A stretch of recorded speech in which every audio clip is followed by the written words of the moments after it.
Toll. Und das Kochbuch gibt es noch auf Alpine Inspiration und noch ganz viele Essenzen und viele lässige Sachen. Also, ich habe jetzt Hunger und ich glaube, euch geht es auch so.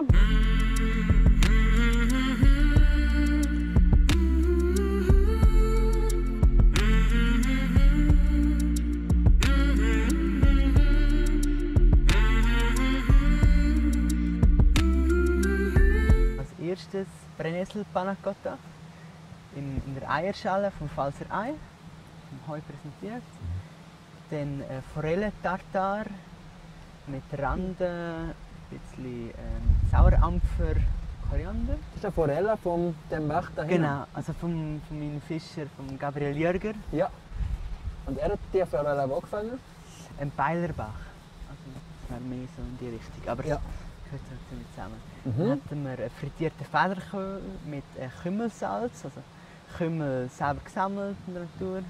Also Gartenkräuterflan mit Geisskäse aus dem Beilertal, Borretschblüten, Salbei und als letztes Wildkräutersalat mit einer Kapuzinerkresse und mit einer Holunder-Vinaigrette. Wow! Das waren Wow! meine 5 schöne Tapas. Federkohl ist ja eigentlich erst im Herbst. Das sind jetzt einfach die jungen Blätter, die du so leicht frittierst. Ich nehme die jungen Blätter mit dem Kümmelsalz und dann ist es überhaupt nicht mehr bitter. Also Okay. Also Kümmelsalz nimmt ihm. Dann jetzt frittieren nimmt es Frittieren. ein wow! Kümmelsalz passt gut zum Federkohl.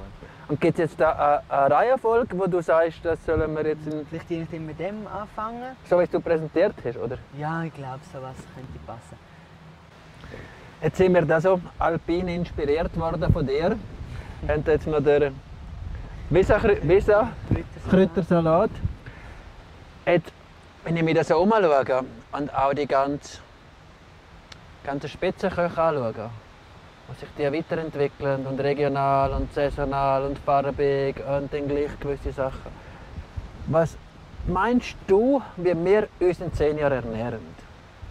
Ich würde behaupten, es geht länger je mehr wieder zurück zu Basic.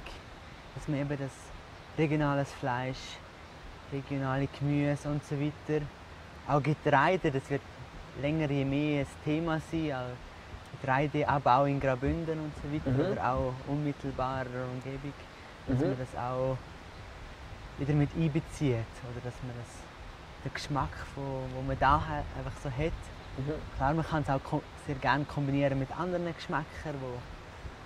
Also der Hummer kommt nicht wieder zurück auf unsere Die Teller? glaube ich nicht, nein.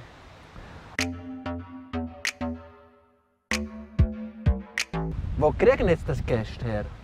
Das können die Leute auf meiner Seite Alpine Inspiration direkt buchen. Das ist regionale kreative Küche das ganze Jahr anbietet, ab 4 Personen. Am liebsten bei mir zu Pfalz direkt, das Gesamtambiente passt, dass ich die regionalen Produkte in Szene setzen kann. Alpine Inspiration. Ein guter Zusammenhang.